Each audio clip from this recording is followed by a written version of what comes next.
Lab 5, Faraday's Law.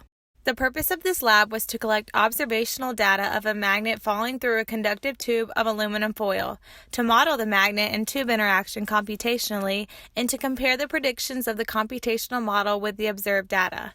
My results show that the bar magnet fell slower in the aluminum foil tube than in free fall due to the induced magnetic field of the aluminum foil, and it took the bar magnet an average of 1.19 seconds to fall through the aluminum tube in real life and 1.24 seconds in the simulation of the computational model. In this video, I will address the fundamental physics principles, measurements, results, and Python code and computational model I used in the lab which allowed me to obtain these results. In this lab, I used 4 fundamental physics principles. Faraday's law was used to find the current in each ring of the tube. The PHYS law was used to find the force exerted on each current-carrying ring by the falling magnet. Newton's third law was used to find the force exerted on the falling magnet by the whole tube of current-carrying rings. And lastly, Newton's second law was used to update the position and velocity of the falling magnet in the code to model its motion. Shown here are some of the measurements from the experiment, including the dimensions of the tube, the magnitude of the magnetic dipole moment mu from Lab 3, and the mass of the magnet. In the lab, I dropped a bar magnet down a tube of aluminum foil 5 different times. I measured the time it took for the magnet to fall through each time and averaged those values, which I found to be 1.19 seconds. The magnet fell through the tube at a slower speed than a normally dropped magnet due to the induced magnetic field of the aluminum foil. The magnet is accelerated by the gravitational force from the Earth, but is slowed by the corresponding magnetic field of the aluminum foil that we simulate as rings. I used aluminum foil rather than a ferrous tube because it is not magnetic, thus the magnet can fall through completely. The next part of the lab was to create the computational model using a Python code.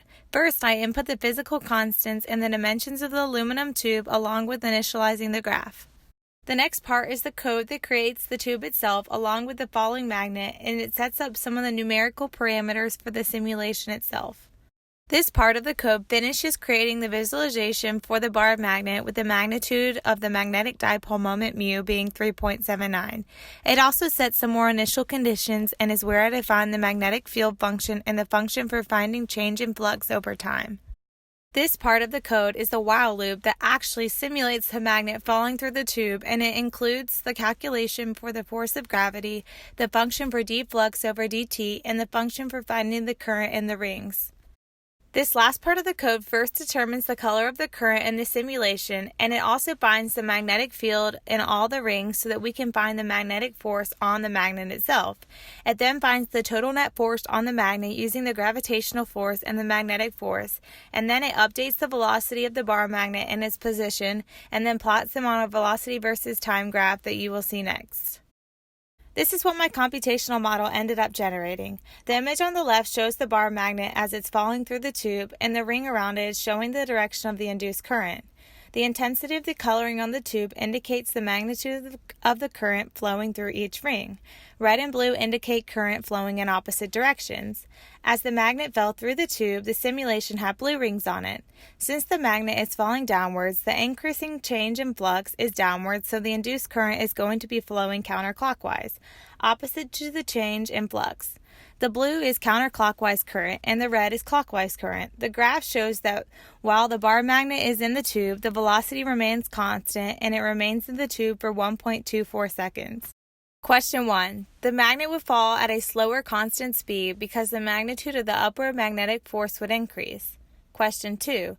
There would be less magnetic force from each ring along the non-ferrous tube, so the magnet would fall at a faster constant speed.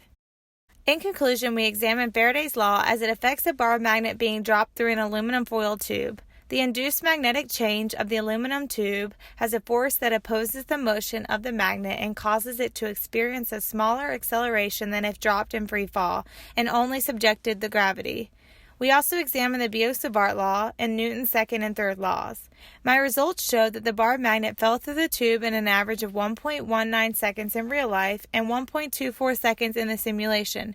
There was a 0.05 second difference between the times.